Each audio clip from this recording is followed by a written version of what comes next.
Imagine launching like this massive military campaign that just completely dismantles a hostile nation's air force and their navy. Right. You vaporize their advanced radar installations, you neutralize their maritime assets, and you systematically degrade their weapons manufacturing capabilities. That's a huge undertaking. Exactly. And while all this unprecedented kinetic destruction is unfolding on the global stage, the global stock market doesn't even blink. Wow.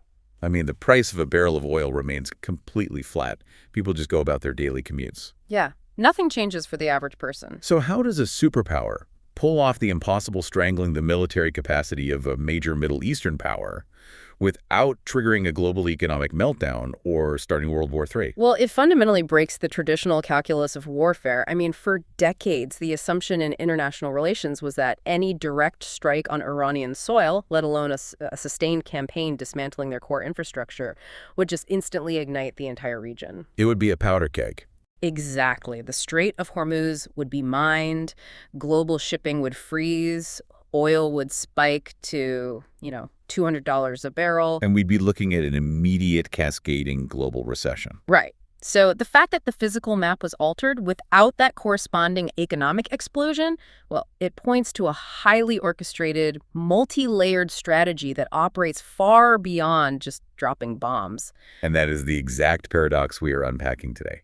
So welcome, all brothers and sisters in Christ, to this special installment of Soulful Scriptures Every Day. It's great to be here. We are setting out on a deep dive today that requires us to look at an incredibly complex, murky geopolitical landscape, but with a completely new lens. A vital lens, really. Yeah. Whether you are prepping for a Bible study, seeking clarity on world events dominating the news, or you're just insanely curious about how the brutal mechanics of geopolitics intersect with our faith, this deep dive is entirely for you. And the roadmap for this is just fascinating. It forces us to bridge two realities that are usually kept completely separate. Right, the physical and the spiritual. Exactly. We have the calculated cold realities of statecraft on one hand, and the profound eternal realities of the human soul on the other. We are anchoring this deep dive in a profoundly impactful piece from church leaders written by Hedi Miramati. It's a brilliant piece of analysis. It really is. And our mission here is unique. We're going to examine a heavy stack of geopolitical facts, military strategy, the psychology of deterrence, global economic blockades. And concurrent diplomacy, which is huge. Yes. But we are taking all of that data and applying a Christian lens to uncover the deeper spiritual battle defining this conflict. Before we go any further, though, I think we need to establish the ground rules for how we're handling this material. Oh, absolutely. Good point. Because this analysis touches on highly charged political realities within the United States, including former President Trump's rhetoric, the mechanics of U.S. election cycles, and specific contrasts involving domestic spending. We are drawing a firm line. A very firm line. Right. We will analyze these elements strictly as strategic and historical data points, exactly as they are presented in the author's analysis. We're not taking political sides here. No, not at all. Yeah. And we're not endorsing any political candidate or faction. Our objective is just to impartially report on the mechanics of power described in the source material so that you can understand the broader spiritual and human stakes at play. Perfect. So let's start with the physical reality on the ground, what the author calls the kinetic reality. You really can't understand the spiritual implications without first grasping the sheer scale of what just happened in Iran. Right. The physical sets the stage for everything else. The core claim here is that the recent U.S. military campaign achieved what multiple past administrations fundamentally failed to do. Which is the severe systemic degradation of Iran's conventional military capabilities. Exactly. We are talking about the precision targeting of air defenses, naval assets, and weapons infrastructure. The word used to describe the state of the regime's conventional power is decimated. But, decimated is a word that gets thrown around a lot in headlines. It loses its impact. It really does. So what does the systemic dismantling of a regime's ability to project physical power actually look like on a technical level? Well, it looks like the stripping away of sovereignty, layer by layer. When we talk about air defenses, we aren't just talking about a few missile launchers sitting in the desert. Right. We're talking about an integrated air defense system, or IADs. This is a complex webbing of early warning radars, tracking systems, command and control centers, and surface-to-air missile batteries. It's the whole nervous system. Exactly. So when a military systematically targets these, they are blinding the nation. They're stripping away the regime's ability to see what is even in their own airspace. Oh, wow. And once those radars and batteries are offline, the airspace effectively belongs to the adversary. The psychological impact of that on a ruling regime is staggering. I can imagine. They can no longer guarantee the safety of their own skies. Exactly. And I assume the same logic applies to the naval assets and weapons infrastructure. Precisely. Neutralizing naval assets means sinking or crippling the fast attack craft and frigates that a nation uses to threaten shipping lanes. Or project force into neighboring waters, right? Right. But hitting the weapons infrastructure is perhaps the most critical element. You aren't just destroying the missiles they have ready to fire today. You're hitting the factories. Yes. You're destroying the machine shops, the centrifuge manufacturing facilities, and the drone assembly plants. You are destroying their capacity to fight tomorrow. It's the surgical removal of the tools of aggression. Which is wild because this precision stands in incredibly stark contrast to the way the United States has waged war over the last 20 years. Oh, completely different. The analysis specifically compares this swift efficiency to prolonged engagements, Afghanistan, Iraq, and even that 72-day continuous bombing campaign in Serbia back in the late 90s. We are looking at a massive shift in military philosophy here. It's the end of the counterinsurgency, or Koyen era. Right. For 2 decades, the prevailing model of Western warfare involved going into a country, toppling the government, and then staying there with tens of thousands of ground troops. Nation building. Exactly, nation building. Trying to fundamentally reconstruct a society from the ground up to prevent terrorists from taking root. But as history showed in Afghanistan and Iraq, that approach requires an endless occupation. And it costs trillions of dollars. Not to mention the loss of life over years and years. Right. So what we're seeing in this campaign against Iran is a total pivot. The philosophy has shifted from endless occupation to the application of overwhelming force, swiftly applied. It's like military leaders looked at the 2 decades sledgehammer of past wars and decided a scalpel was more effective. A scalpel that leaves a massive impact, yes. It's the realization that you don't need to occupy a country for 20 years to neutralize it as a threat. You just systematically remove its teeth and claws, and then you leave. But, that efficiency still carries a profound cost. The data points out that 13 American soldiers were lost in this campaign. And there is a deeply poignant note here from the author that anchors this massive geopolitical event right back to our worldview as believers. 13 lives is 13 too many, and each carries an eternal weight. That phrase, eternal weight, that's the Christian lens shifting into focus, isn't it? It really is. In the cold calculus of the Pentagon, losing 13 personnel in a campaign that successfully dismantles the military infrastructure of a major regional power is considered a staggering, almost unprecedented statistical success. Because in past wars of this scale, casualties would be measured in the thousands. Exactly. But from a spiritual perspective, there is no such thing as a statistical loss. Right. Every single one of those 13 individuals was made in the image of God. Amen. They leave behind families, empty chairs at dinner tables, generational grief. The analysis holds these 2 truths simultaneously. It is a remarkably limited cost for modern warfare, yet it remains an infinite tragedy on a human level. Which forces a massive recalculation for any adversary watching this unfold. I mean, put yourself in the shoes of a hostile nation looking at the United States right now. It changes everything. For years, you might have felt emboldened because you knew the American public had zero appetite for another 20-year ground war.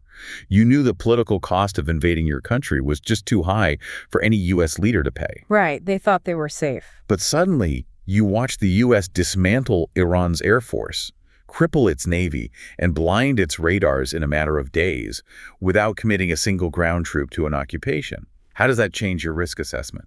It completely shatters your sense of security. Yeah. I mean, if your defense strategy relied on the assumption that your enemy would only attack if they were willing to occupy, you are now entirely exposed. And naked. Exactly. The U.S. has demonstrated a middle gear. They don't have to choose between doing nothing and fighting an endless ground war. They can choose rapid, overwhelming degradation. They can break your military machine and simply walk away, leaving you defenseless. And that makes the threat of American military force infinitely more credible and terrifying to an adversary. But here's the thing. You can destroy all the missile silos and drone factories you want from the air.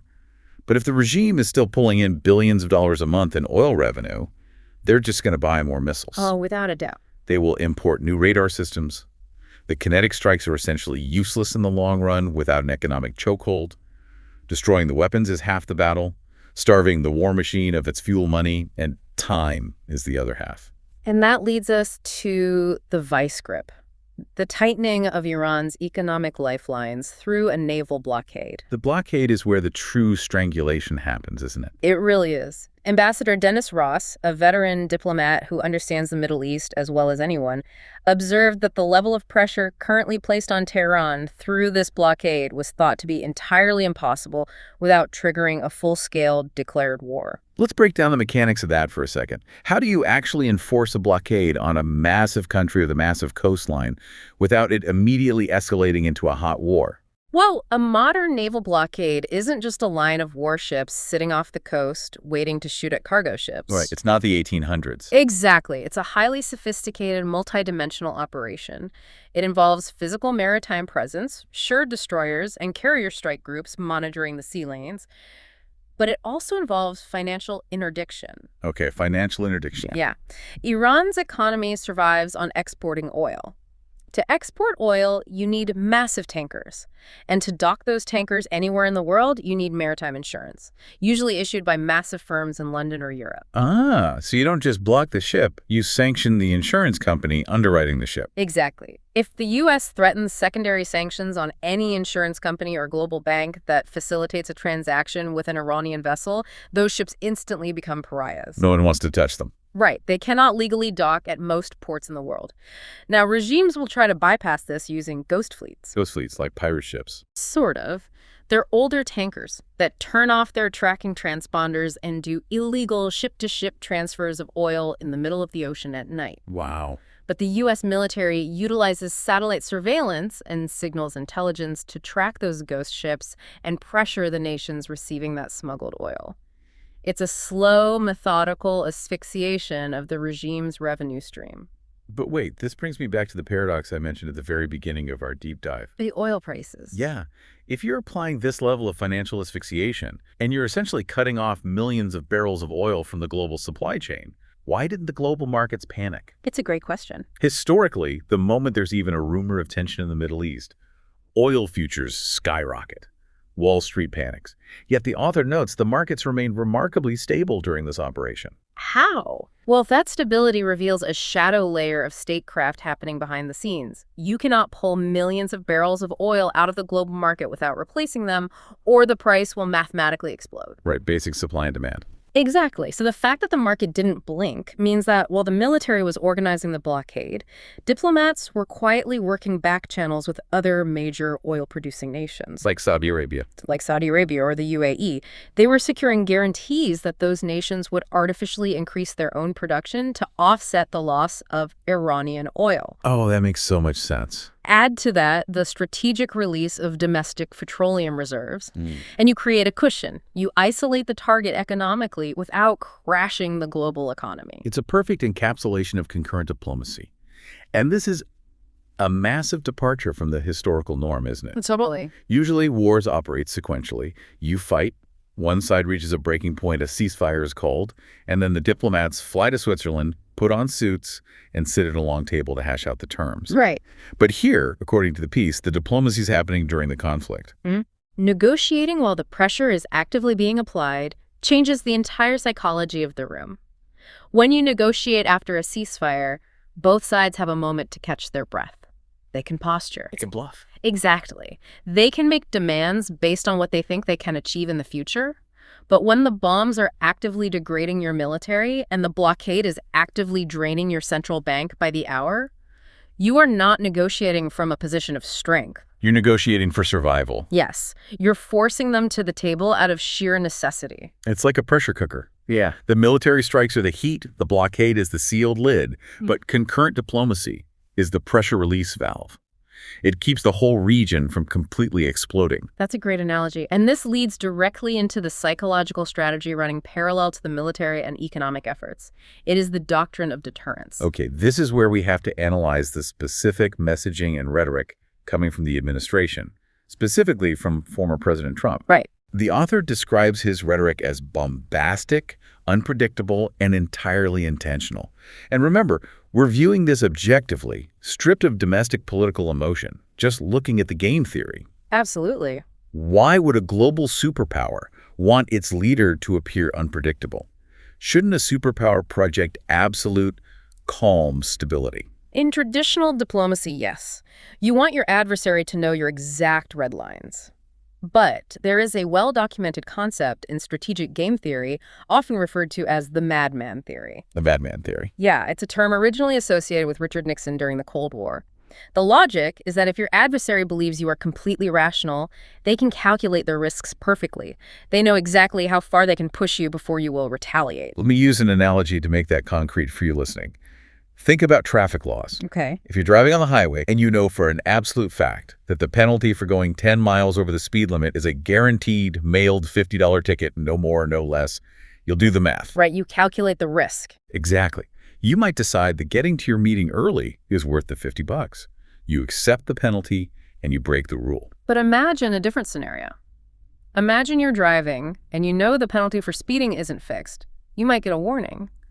Or the police officer might confiscate your car, suspend your license for life, and throw you in jail for a week. That's terrifying. Right. The punishment is completely erratic, disproportionate, and unpredictable.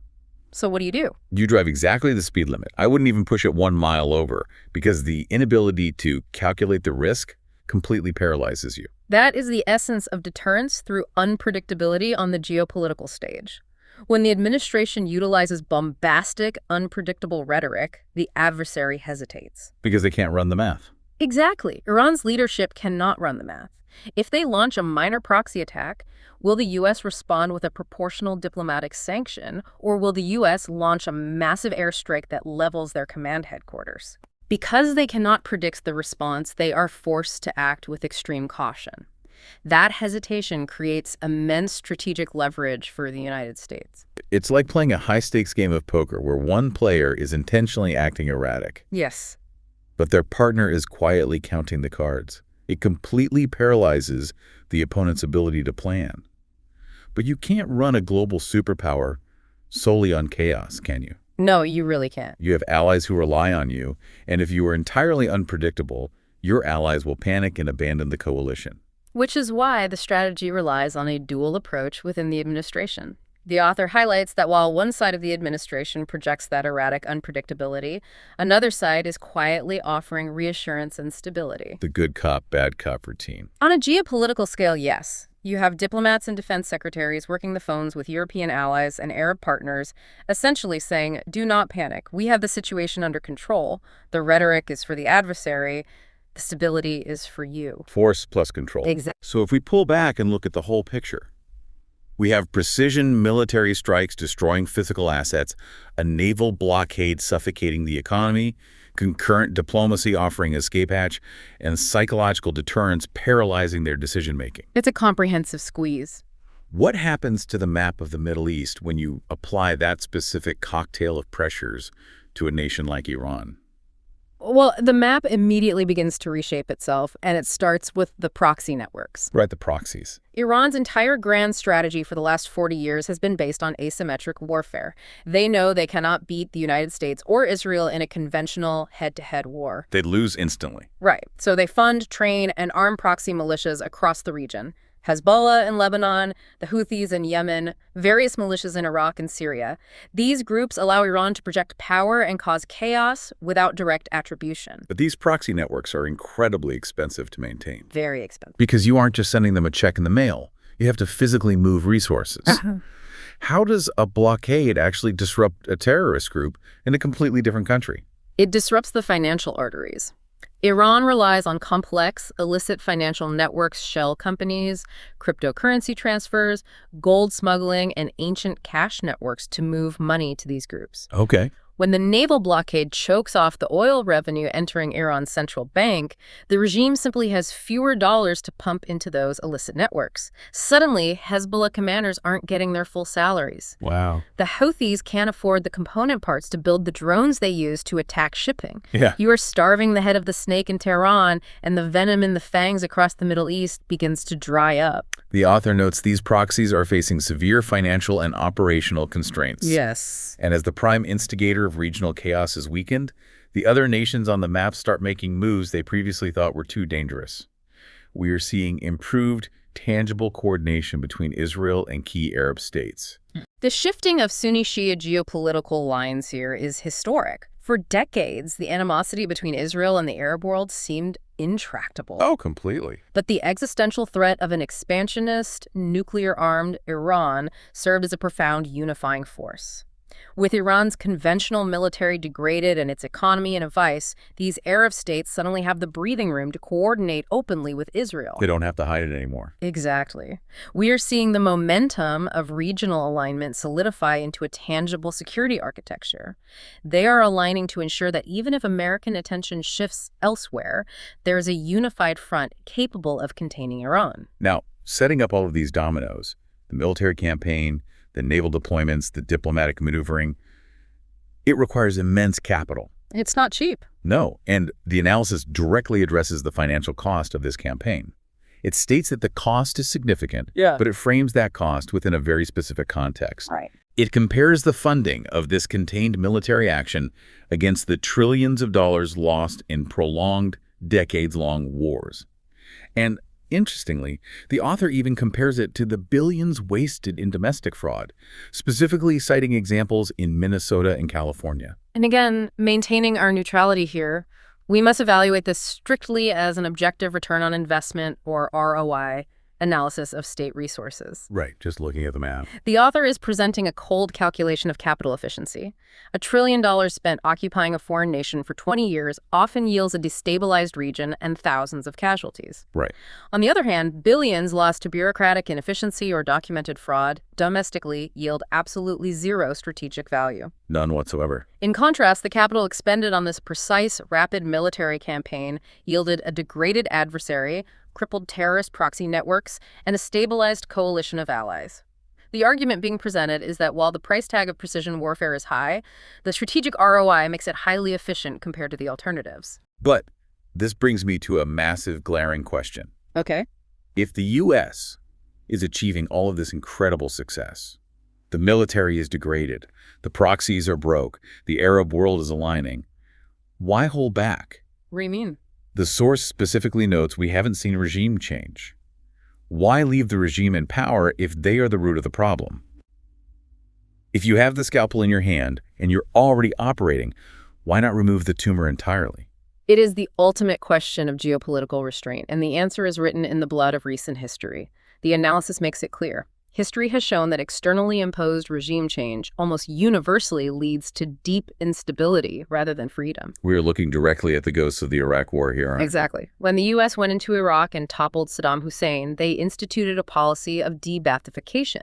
They completely dismantled the existing government and military apparatus. Sure. The theory was that a democratic, pro-Western government would organically rise from the ashes. Instead, it created a massive, catastrophic power vacuum. Hundreds of thousands of armed, unemployed former soldiers fueled a brutal insurgency. Which eventually morphed into ISIS. Yes. The lesson learned by military strategists is that you cannot bomb a nation into a functioning democracy.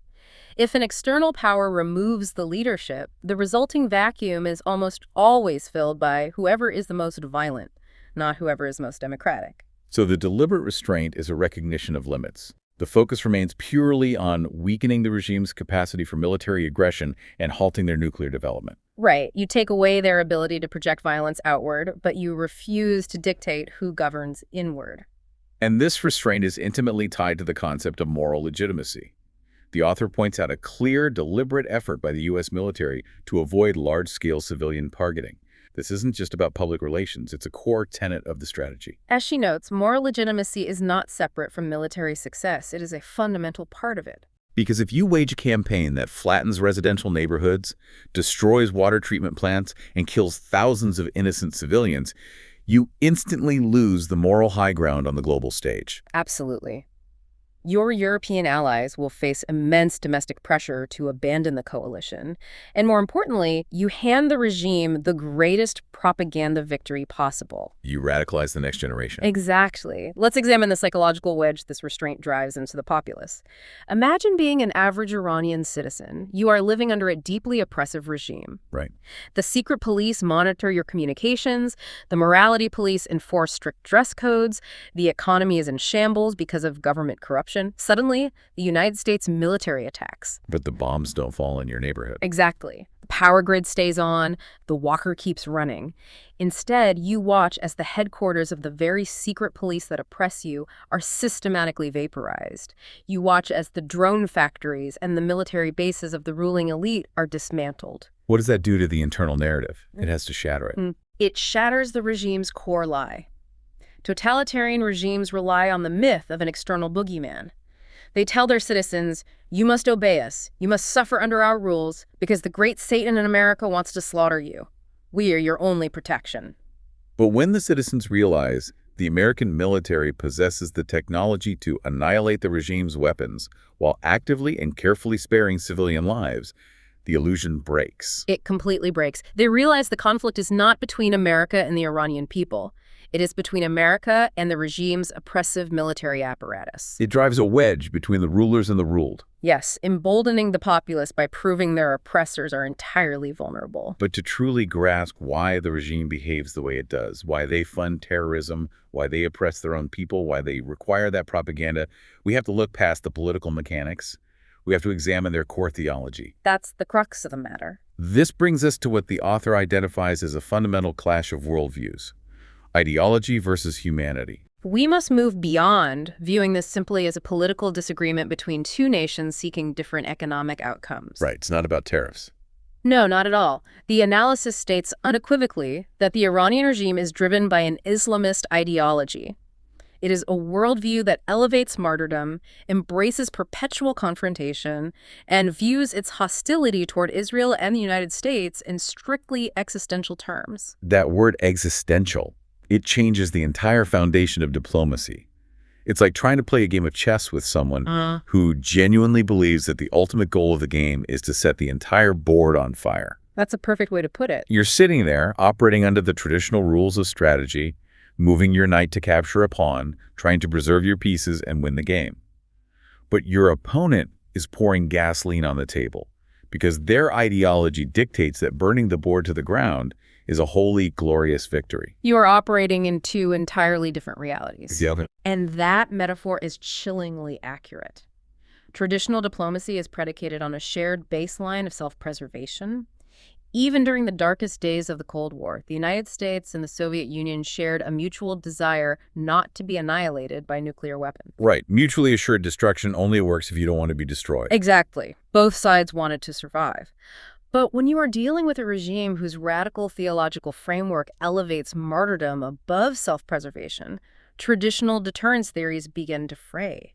How do you deter a leadership structure that views death in battle as the highest possible spiritual achievement?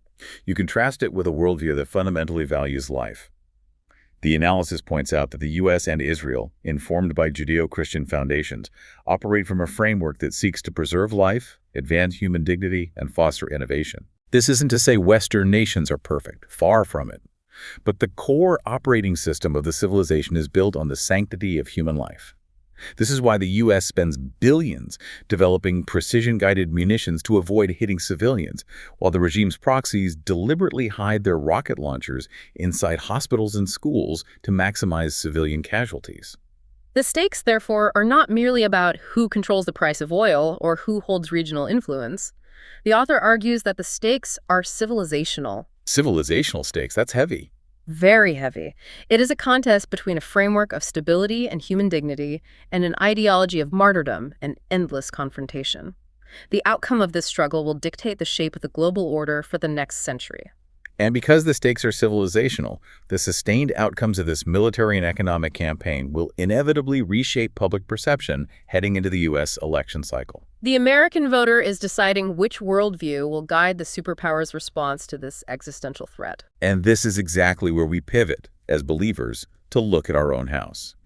We have spent this deep dive unpacking the mechanics of global power, the brilliance of concurrent diplomacy, and the success of precision military strikes.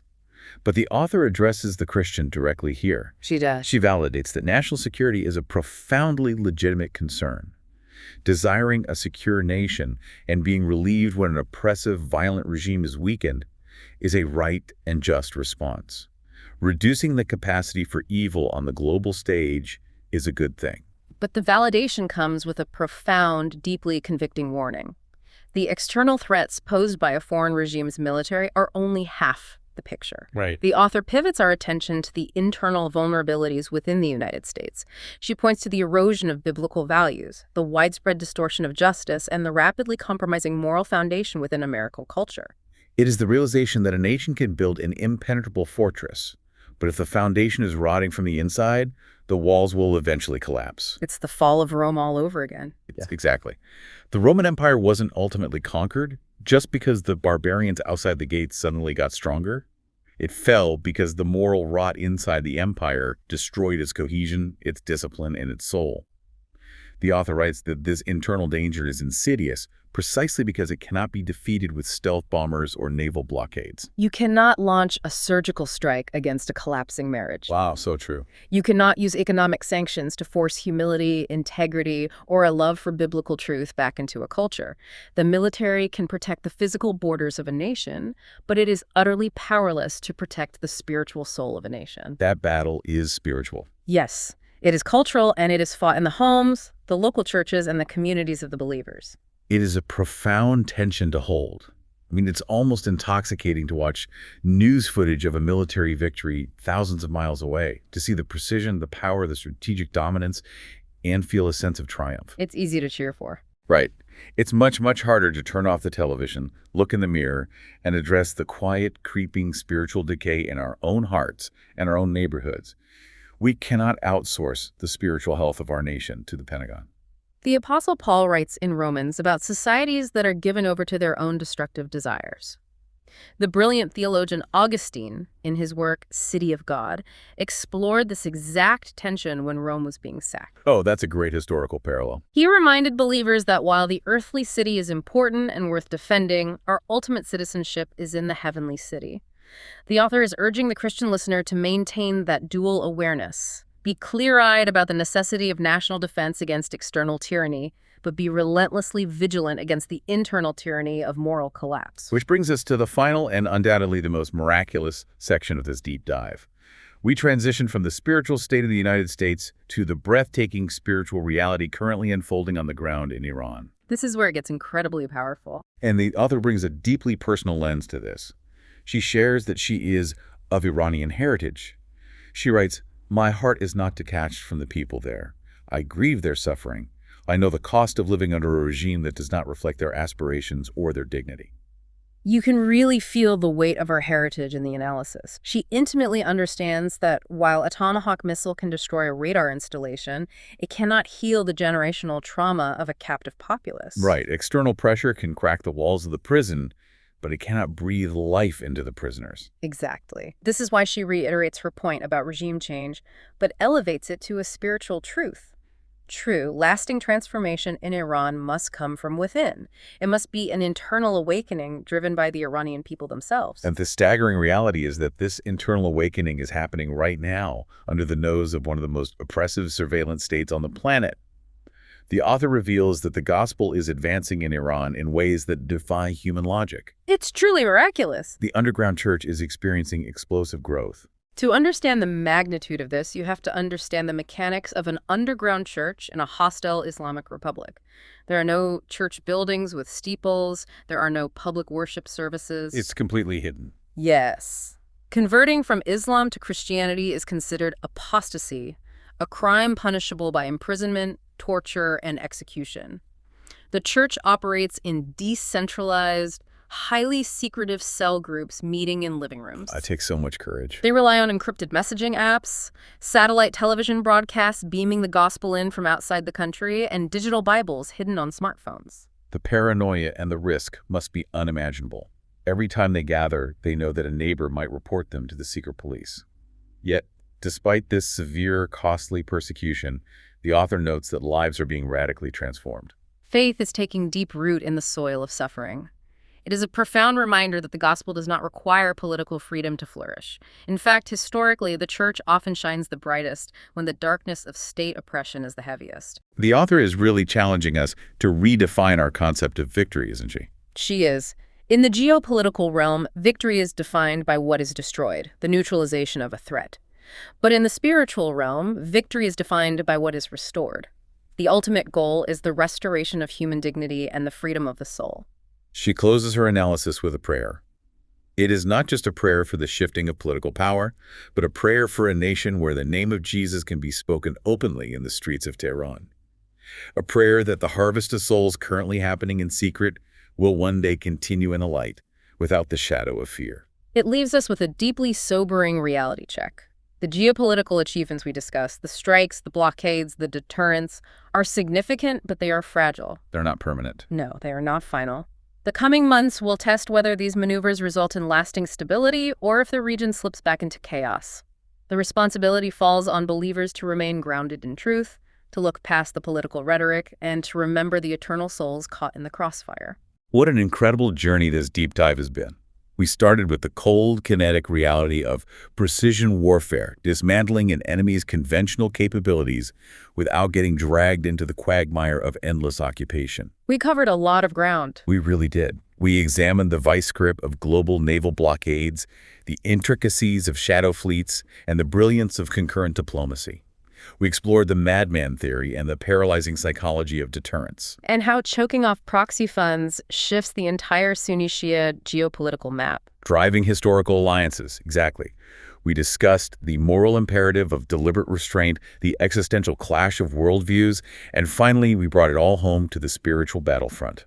The conviction to address our own moral decay while standing in awe of an underground church thriving under the threat of death.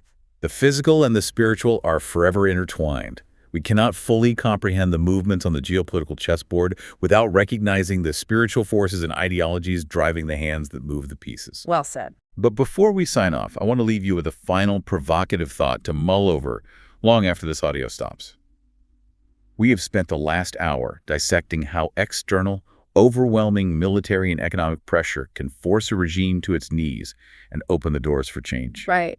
But we also concluded that true, lasting freedom for a nation must come from an internal, spiritual awakening. I want you to apply that exact same logic to your own life as a believer.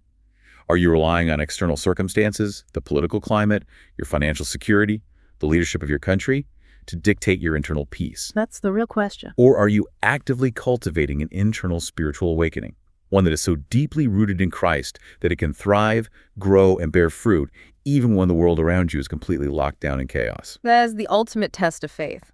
Not how we perform when the external conditions are perfect, but who we are when the pressure is absolute. Carry that question with you this week. Thank you so much for joining us for this deep dive on soulful scriptures every day. Keep praying for the profound bravery of the underground church in Iran.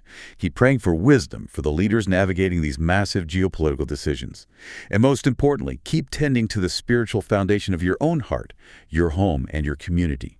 Until next time, stay curious, stay faithful, and keep seeking the truth.